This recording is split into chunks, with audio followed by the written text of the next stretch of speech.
It was a Friday in October when I got a call that completely changed how I saw judging people by their looks.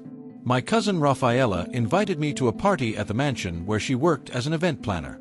The property belonged to the Montero family, well known for their real estate business in São Paulo. I pulled up to the mansion around 7 in the evening. The wrought iron gate swung open automatically, revealing a tree-lined driveway with imperial palms that led straight to the main entrance. The house was seriously imposing, 3 stories of classic architecture, with white columns and perfectly symmetrical gardens that looked like they jumped right out of a home decor magazine. Luxury cars were already crowding the circular driveway. BMWs, Mercedes, Audis, and even a red Ferrari that gleamed under the garden lights. Men in Italian suits and women in designer dresses stepped out of their vehicles, chatting loudly about investments and international travel. That's when I noticed a discreet figure working near the entrance. An older gentleman, maybe 60, with gray hair escaping from a worn straw hat, wore a faded plaid shirt and denim pants stained with dirt. He was carefully watering the rose bushes near the main staircase, moving with the patience of someone who knew every single plant in that garden. As I watched, a group of young businessmen got out of a black BMW. The one who seemed to be the leader of the group, a guy in his early 30s, slicked back hair, flashy gold watch, walked directly toward the gardener without looking where he was going. He tripped over the watering can on the ground, spilling water all over the marble pavement. "Are you serious?" the young man yelled, shaking his wet foot. "These people should be more careful where they leave their stuff. They're ruining the entrance to our party." His friends burst out laughing. A blonde woman in a pink dress commented, "Honestly, Marcelo, these people shouldn't even be working during an event like this. It's just so awkward." The gardener stopped watering, took off his hat, and mumbled an almost inaudible, "Excuse me, sir." He lowered his head and started collecting the watering can, clearly embarrassed by the situation. Marcelo, not satisfied, continued, "Hey, you. Since you're here, how about getting me some sparkling water? And while you're at it, park my car properly. I left it a bit crooked over there." The gardener looked up for a moment, as if he were about to say something, but just nodded silently and went back to gathering his gardening tools. "See," another guy in the group said. "At least this one knows his place." My stomach churned at that scene, but before I could intervene, Rafaela appeared and pulled me inside the mansion. The interior was even more impressive than the exterior. Crystal chandeliers, a marble staircase, and what looked like original paintings hanging on the walls. The party was in full swing. About 80 people circulated through the halls, holding champagne flutes and chatting in groups. The host of the night was Eduardo Montero Jr., the patriarch's son, a man in his early 40s who was gesticulating animatedly as he talked about a new real estate development in the city center. "This project is going to revolutionize the area," Eduardo told a circle of interested investors. "We're talking about a 200 million real investment. My father always said the secret to business is having a vision for the future." Around 9 o'clock, the atmosphere started to shift. Eduardo was visibly nervous, constantly checking his phone and whispering with a few men in suits. Gradually, it became clear that something was wrong. "Folks," Eduardo announced, tapping a spoon against his glass to get attention, "we've had a very tiny setback. Mr. Nakamura, our main Japanese investor, should have arrived an hour ago. Without his signature today, we'll have to postpone the project launch." A murmur of concern swept through the room. Some guests started exchanging uneasy glances.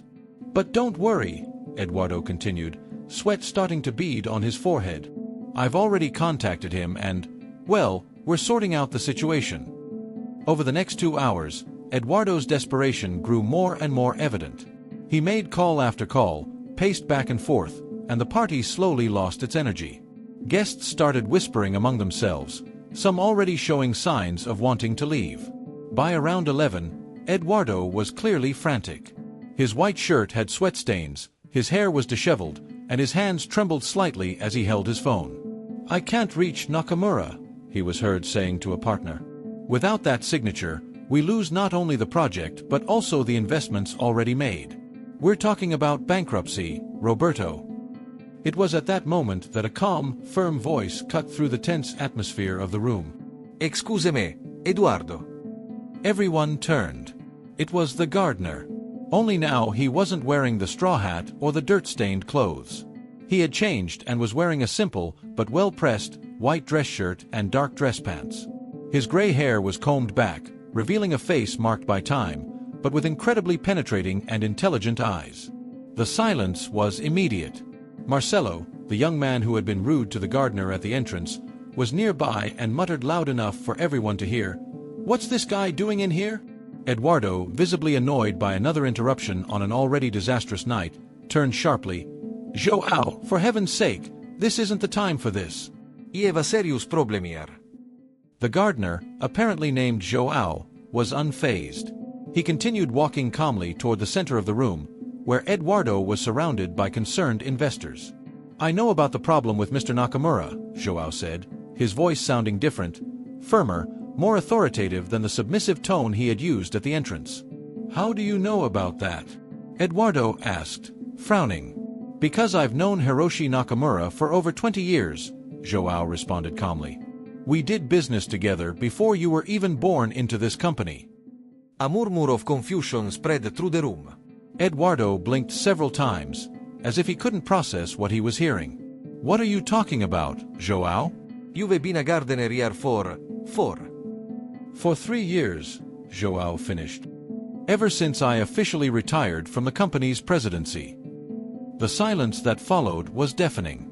You could hear the ticking of the antique clock in the entrance hall. "Presidency?" Eduardo stammered. "What presidency?" Joao smiled for the first time that night, a calm, almost paternal smile. "Of Monteiro Incorporations, Eduardo." "The company your grandfather and I founded in 1978. If a bomb had exploded in the room, the effect wouldn't have been greater." Eduardo turned as white as a sheet. The guests exchanged glances with expressions of absolute shock. Marcelo, who was nearby, dropped his champagne glass. The sound of the crystal shattering on the marble floor echoed through the silent room. This is impossible," Eduardo murmured. "My father always said my grandfather's partner died years ago." "Your father said that because it was easier than explaining why I decided to step away from the business," Joao replied, pulling a simple cell phone from his pocket. "After your grandmother died in 2018, I lost interest in corporate life. He wanted something simpler, closer to nature." "I've always loved plants." Joao dialed a number and put the phone on speaker. After 3 rings, a voice with a Japanese accent answered. "Moshi Moshi, Joao-san. How are you, my old friend?" "Hello, Hiroshi." "I'm well, thank you.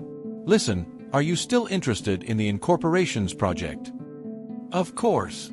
But I couldn't reach Eduardo today. My flight was delayed, and when I got to the hotel, I couldn't connect." Eduardo was now slumped in an armchair, clearly in shock. "Eduardo's here with me," Joao continued. "How about you come over?" "We can sort everything out today." "Perfect. He'll be there in 40 minutes." "I can't wait to meet your partner's son." Joao hung up the phone and looked at Eduardo with a gentle expression. Hiroshi is a very punctual man, but also very traditional. He doesn't like to do business with people who haven't been formally introduced by someone he trusts. That's all it was. The silence continued for a few more seconds until Eduardo, still processing the information, asked in a trembling voice, You really own all of this?" Joao looked around the magnificent room, then at the gardens he could see through the open windows. "Well, technically, we're partners. 70% mine, 30% the family's. It's all documented in the company registries, if you want to check." Marcelo, who had remained silent since dropping the glass, stepped forward, stammering. Mr. Joao." I didn't know. I'm sorry about what happened out front." Joao turned to him with the same calm expression. "Marcelo Santos, right?" "Deputy Santos's son." Marcelo nodded, visibly nervous. "Your father and I play tennis every Sunday at the club. He always talks about how proud he is of you building your own consulting firm." Marcelo's face turned beet red. "You know," Joao continued, "one of the most important things I learned in 45 years of business is that you never know who's in front of you. The person you disregard today might be exactly who you need tomorrow." Joao walked to one of the windows overlooking the garden, admiring the plants he himself had cared for. When I started working as a gardener here, it wasn't out of financial need. It was because I missed connecting with simple, real things. There's something very therapeutic about nurturing something that grows, that needs attention and care every day. He turned to the group, who watched him in absolute silence. For the past 3 years, I've been able to observe you, all of you, without you knowing who I was. I saw business meetings through the windows, heard conversations about projects, followed successes and failures. But most importantly, I saw how people treat those they consider inferior. The atmosphere in the room was now one of absolute embarrassment. I'm not saying this to shame anyone, Joao continued. I'm saying it because all of us, at some point, need to be reminded that a person's true value isn't in what they possess, but in how they treat others. 40 minutes later, exactly as promised, Hiroshi Nakamura arrived at the mansion. He was an elegant Japanese gentleman, about 65, who greeted Joao with a warm smile and a respectful bow. Joao-san, what a pleasure to see you again. And this must be the famous Eduardo. The contract was signed in the mansion's library, with Hiroshi explaining that he had only agreed to the investment because he completely trusted Joao's good judgment and integrity. When the last guests left, around 1 in the morning, Eduardo approached Joao, who had changed back into his simple clothes and was watering the plants at the entrance under the garden lampposts. Joao, Eduardo said hesitantly, I don't know what to say. Thank you for everything. Joao continued watering, but smiled. You don't need to thank me, Eduardo.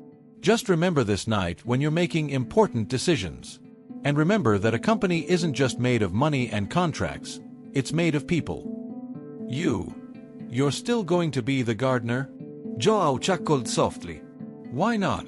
The plants don't care if I'm rich or poor. They just want water, sunlight, and a little bit of care. Sometimes, I think people should be a little more like plants. Eduardo was silent for a moment, watching Joao work. Can I ask you a question? Of course. Why did you never say who you were? In 3 years, you never gave a single hint. Joao stopped watering and looked Eduardo in the eyes. Because if I had, you would have treated me like your grandfather's partner. Not like Joao, the gardener. And I really wanted to just be Joao for a while. Eduardo nodded, finally understanding. There's something I need to tell you, Joao continued. Tomorrow morning, I'll be at 7, as always. I'll water the plants, prune the roses, and take care of the lawn. The difference is that now you know who I am.